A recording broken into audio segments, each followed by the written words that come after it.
Както се казва, да приветстваме в студиото Мариан Станков Мондиал. Добро утро. Добро утро. Интервю с Азис. Да. Спорим. Провокативно ли е? Доколко е провокативно?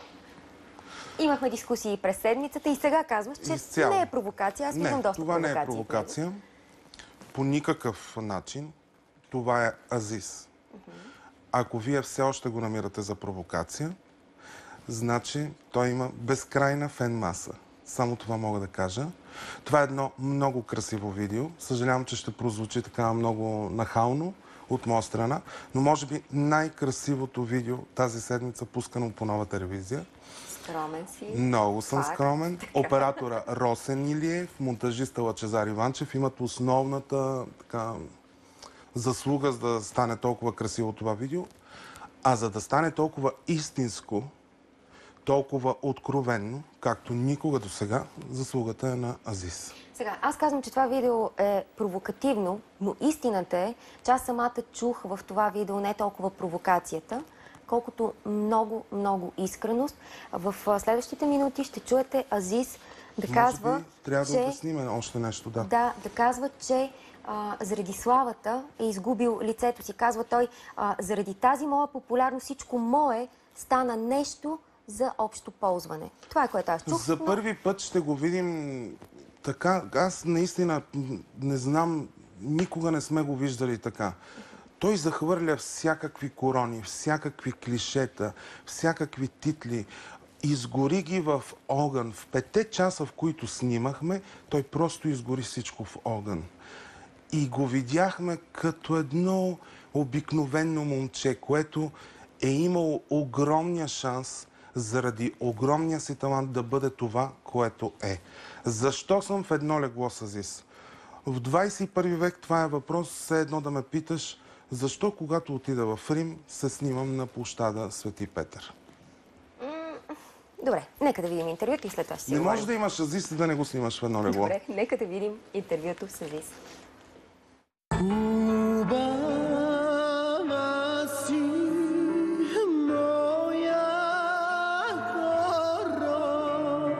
Искам да те разходя из моето детство. Неща, които никога, абсолютно на никой не съм показвал, не съм разказвал. Предполагам, че ще мога да ти ги споделя.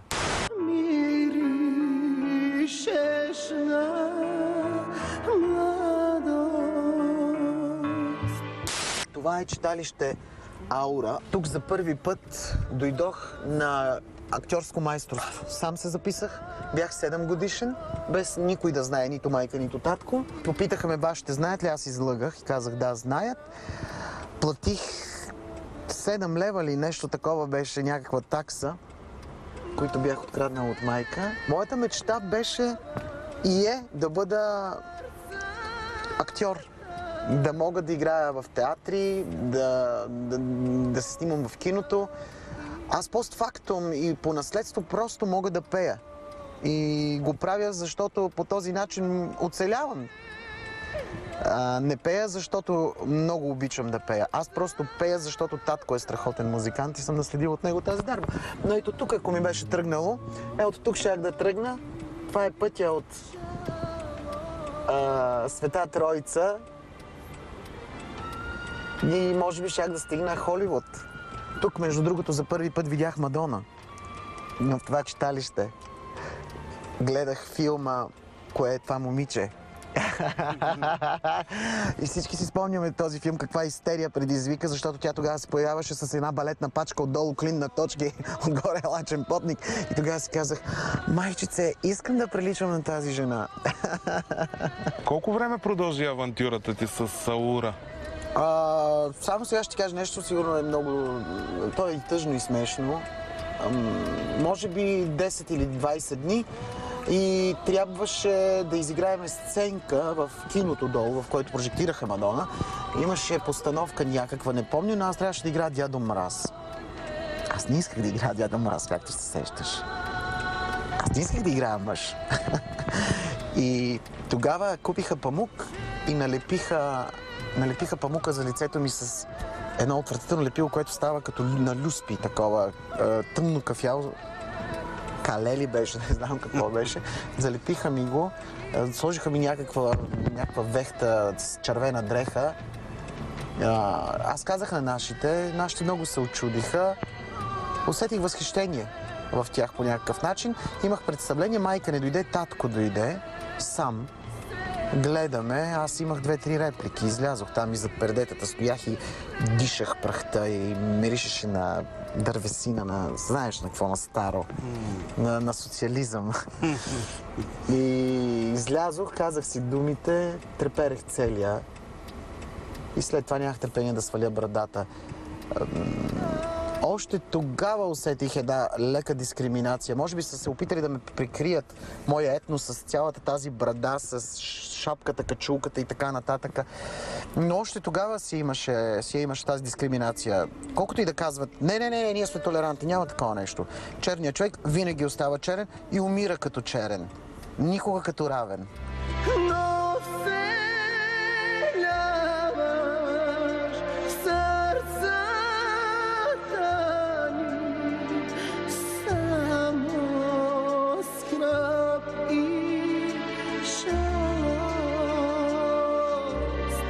Това е градинката, така му е прякора на цялото това красиво зелено нещо. Тук се събирахме една група и тук изживях също с най-голямата си любов. Аз бях на 8 вече, а той на 14, може би. Аз винаги съм движил с по-големите. Помня, че имаше руси мустаци и беше рус. Но не беше българин, а беше циганин. Помня му името, помня и с какво се занимаваше, но не е редно. Не е хубаво да го казвам. Беше силен. Имаше фигура на атлет, каквито аз до ден днешен уважавам. Разкажи ми първата целувка. Не помня първата целувка. Даже не мисля, че съм се целувал. Тя беше несподелена любов. Тя беше непризната, аз не си признах. Защото тогава се плашех, страхувах се, мислех, че се случва нещо с мен, мислех, че нещо ми има. Тук се намираме в блок. Къде сме сега? Зад блока, моя блок 106, в който израснах. Това е Света Троица, да. Ето тук на тази улица пораснах. Тук карах кънки. Майка ми беше купила кънки за 19 лева. От Ролкови кънки. Но тогава нямаше такива. Те бяха някакви бутикови. Не знам как изобщо се здобихме с тях и как майка ми даде толкова много пари. И аз карах кънки. И имах Walkman. Младите не знаят какво е Walkman. Това е едно по-старо нещо на... Като къстофон, такъв къстофон, скъпи приятели. И беше бебешко розов от Корекон. Пластмасов със слушалки. И слагах си и бях си записал на Барбара Стрейзанд Memory. И по цял ден карах кънки и слушах от котките. И си представях, че съм балерина, че карам кънки на лед, някакви такива неща.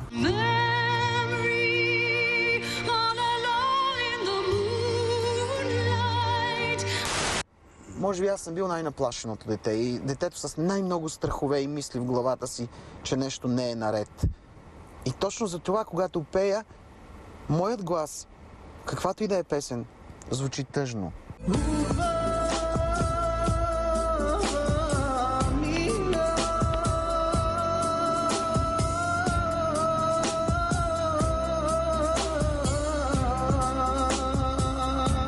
Нямах търпение да стана голям, за да стана популярен и да ме разпознават.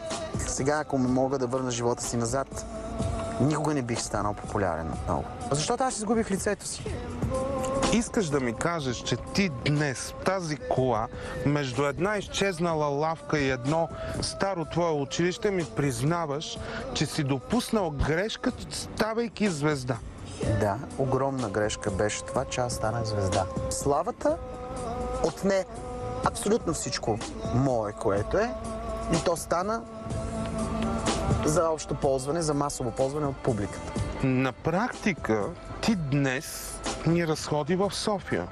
Да. Аз очаквах, че ще правим разходка в Костинброд. И ти като повечето хора сте останали с впечатление, че аз съм от Костинброд. Само, че аз не съм от Костинброд, аз съм от една много хубава част на София, Банишора, така се казваше преди. Баба ми е от Костинброд и роднините ми са от Костинброд. И просто много често им гостувах. Имах много приятели, при които отсядах, живял съм, спал съм, работил съм в Костинброд. Но аз винаги съм бил от София. Тоест, Баща ми е софиянец, баща ми е от факултета, известният цигански квартал. ние изобщо не трябва от днес нататък да те наричаме Костинбродския Славей. Не, изобщо не трябва. Ти си оригинален софийски Славей. Точно така. Аз съм си Софийска чучулига, ако мога така да кажа. Софийската чулига.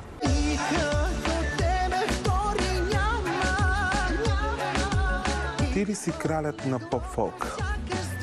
Не. Добре, ако не си ти, кой е тогава? Кралят, визирайки кралят, аз си представям някой по-мъжествен изпълнител. Някакси с чест да носи тази корона. Обожавам Тони Стораро. Бих казал, че за мен кралят на поп-фолка е той. На него му отива и има и тежко поведение и всичко около него е мъжко, и песните му, и гласът му, че и кариерата му е супер успешна, но аз определено не се чувствам кралят на поп-фолк. Чакай да те питам нещо. Не си краля, не си кралицата. Ти ли си най-влиятелният човек в поп-фолк? О, не. По никакъв начин. Ма стига с това снисхождение. Ама не, моля те се, не дай да ме караш аз да казвам, аз съм това, аз съм това.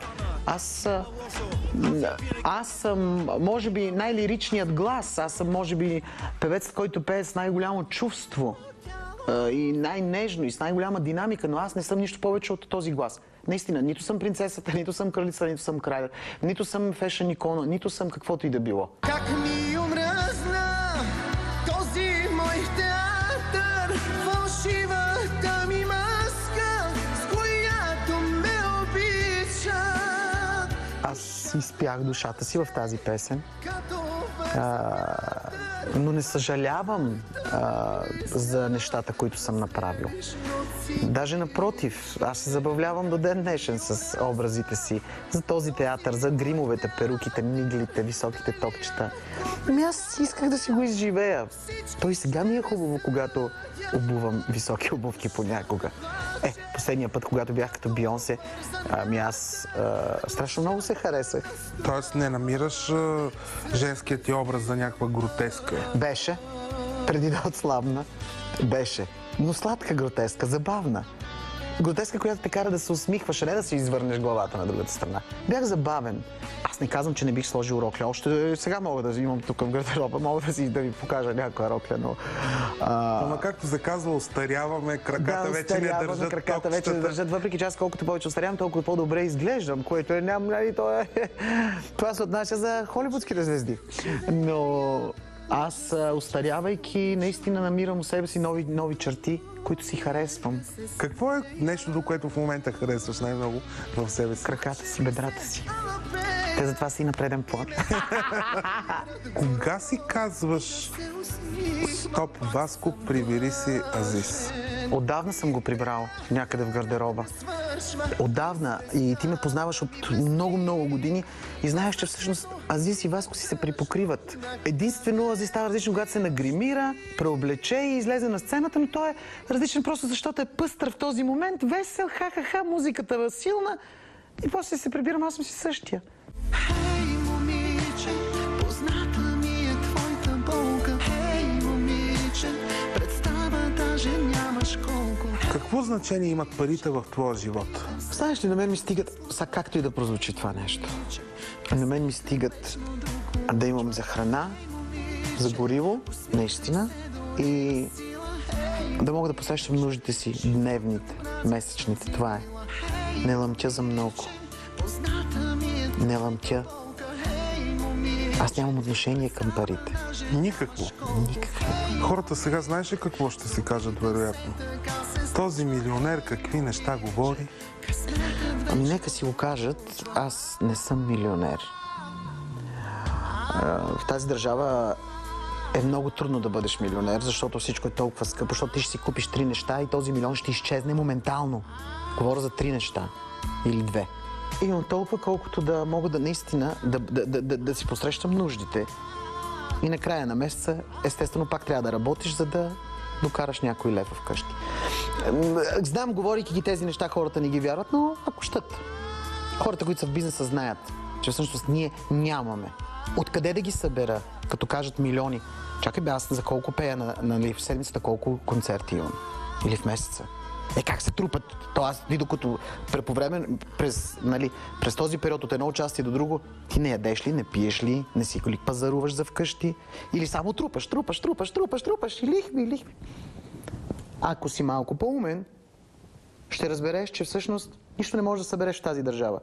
От законна, хубава, чиста работа. Мило, обичаш ли ме още? Бейби, събличаш ли ме нощем? Карай бавно, няма да бързаш. Как ще стане много мърда? Тази година не си дала интервю в леглото, нали? Не. Ето сега. Ти си първият мъж, който влиза в леглото ми тази година. Кажи ми за като две капки вода. Много така интересно преминава твоето участие. Някак си от осанна до разпни го и тази седмица отново си на върха.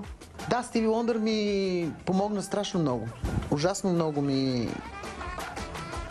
Образа му и първо, че приличах на него. Второ, пеенето се доближих, благодаря на Господ и на Етиен Леви за нервите, които скъса с мен. Това е изключително труден формат, който хората виждат само забавлението и цирк. Трябва да ти кажа, че много здраво се работи. Претрепваме се. Особено аз почнах да нося слушалки, за да слушам песните. Това, където никога не е било. Аз си мислех, че като чуя една песен и мога да я направя. Няма такова нещо. Трудно е. Кое ти беше най-трудно? До сега ли? Да. Бионсе. Заради обувките. И заради супер голата рокля.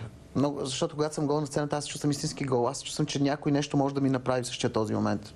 Психология.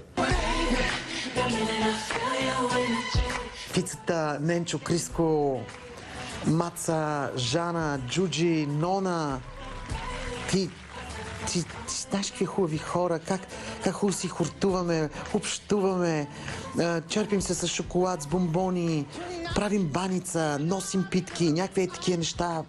Много хубави. Вие много така фемили сте го... Много фемили.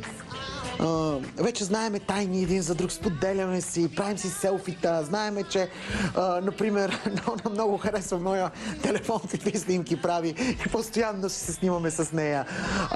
С Маца се увикваме по коридорите, Ненчо постоянно говори, Криско е по-мълчаливият, но пък по-вглъбен в работата си.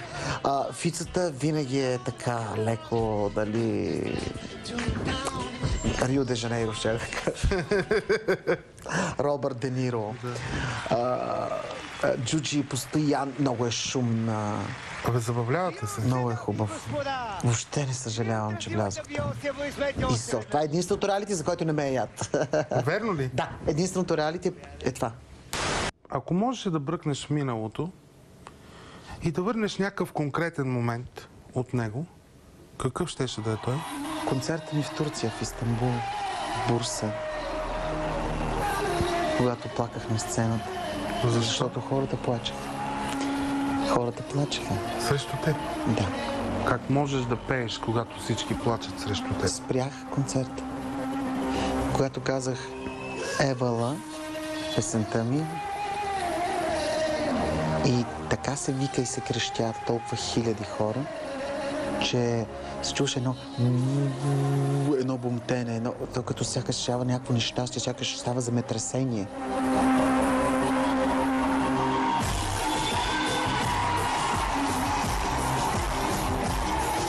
Аз не можах да си го Не можах. Приключих. Финален въпрос. Да. По скалата от 1 до 10, колко си даваш като певец? От 1 до 10. 60.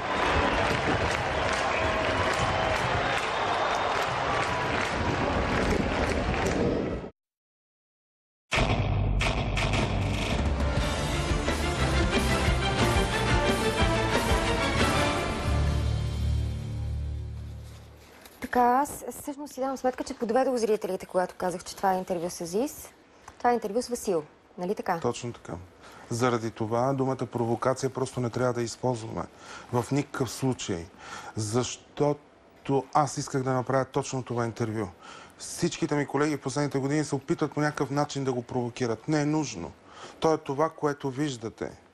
Той ще легне в леглото, ще ви даде интервю в леглото, ще ви даде интервю в кола, ще ви даде интервю дори според мен на някоя космическа станция. Но няма да проблем. чуете това, Но няма да чуете това, защото е много важно първо да го познавате добре и второ да не си го представяте като нещо, което наистина... Той за първи път показва едно лице, което не е далеч от нас, че можем да го докоснем дори за малко. Ти казваш всъщност, че ние сме видели Азис гол в леглото, не толкова физически, колкото емоционално. Точно така. И с неговата... Просто използвахме похвата на телевизията. Ябълка, ябълка, круша, круша. За обикновения зрител, когато казваш думата круша, е добре да я покажеш. Добре, така или иначе той харесван или не, руган или възхваляван, той е човек, който не веднъж предизвика буря от обществени страсти с поведението си. И с годините си изкова име на суперзвезда в България. Това е неоспорим факт. Въпросът е, че аз тук го видях уморен от живота в роля и в същото време зареден, като че ли за нови предизвикателства. Да, защото точно това, което не пуснах в това интервю е, той ми каза, все още те нищо не са видяли. Охо! Да. Сега започва. Сега започва. Азис или Васил? Кой започва сега? Той е готов да нападне отново, само че този път не България. Готов е да нападне световния шоу-бизнес. Каза, че вижда себе си повече в Латинска Америка, отколкото в Европа, което е доста смело. Но ако се вярва на това, което пуснахме при Ани и Виктор в петък, когато той казал на своята учителка, аз ще работя звезда, пък тя не му повярвала, сега трябва май да му повярваме. Добре, благодаря ти, Монди. Интервю с Васил или Азис, кой както предпочита.